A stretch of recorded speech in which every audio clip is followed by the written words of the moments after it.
Hi again, everybody. So this is a continuation of the body reading series, and I wanted to just continue with the neck, and I just wanted to once again demonstrate from the last video this position or this posture that you can explore body reading in. So when the student or yourself, and you want to explore this with your awareness, is that the shoulders are rounding forward and the chest is closing, and you'll see that the chin jets forward. Yeah, so it's essentially anatomically what was happening here. So I'm going to have shorter abdominal, mostly rectus abdominis muscles here, whereas it's likely that the paraspinal muscles in the middle of the spine, just think of them as the middle spine muscles, are over lengthened. And then the shoulders are rounding, so the upper back muscles will be also rounding, like the rectus abdominis, the rhomboids, and also the trapezius muscles. And then in the neck here, if they're lifting their chin, they'll be shortening the neck extensors and also lengthening or over lengthening, let's say, the neck flexor muscles. So a couple of other postures that we can use in our yoga practice to help bring more balance in for this is variations of Cobra Pose.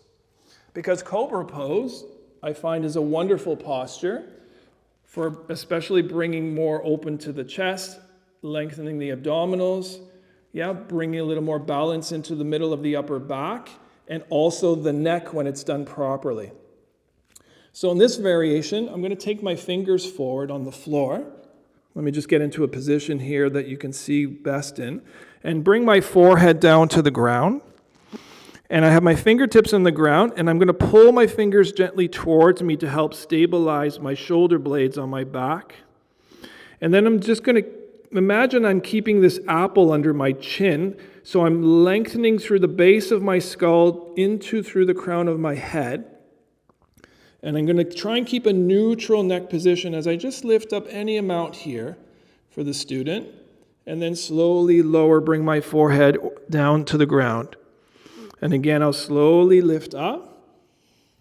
And this is opening the chest, the abdominals in the front here, and the shoulders, keeping my neck in a neutral position. And then I'll come down again. And then over time, depending on how much rounding the student may have and the head moving forward, maybe at one day they can walk the hands a little closer, hands shoulder distance apart or a little wider apart on the fingertips. Again, elbows bending now, pulling the fingers towards me, and then slowly coming up, keeping that apple under the chin. Maybe the arms will straighten out, maybe they don't. That's okay. And then slowly coming down. And you can work that until one day where the hands will come closer and closer until they come all the way into Cobra Pose. Now in Cobra Pose, for somebody that has maybe a much slighter rounding of the shoulders and the head not protruding forward too much, and by the way, none of these are bad, okay? So we're not trying to necessarily correct. We're trying to just deepen awareness in the student, so that they can naturally peel away the layers to discover more their natural balanced posture, and also their more organic breathing. So in this version of Cobra Pose, I'll have my hands by my shoulders, and when I lift myself, I'm going to let my head relax forward. Let my head relax forward. I'm lifting as I breathe in, and then the last thing to lift is my head looking maybe forward or slightly up. Okay, and then I'll peel belly, chest, chin down to the ground again. I'll do that one more time. Let the hips press down.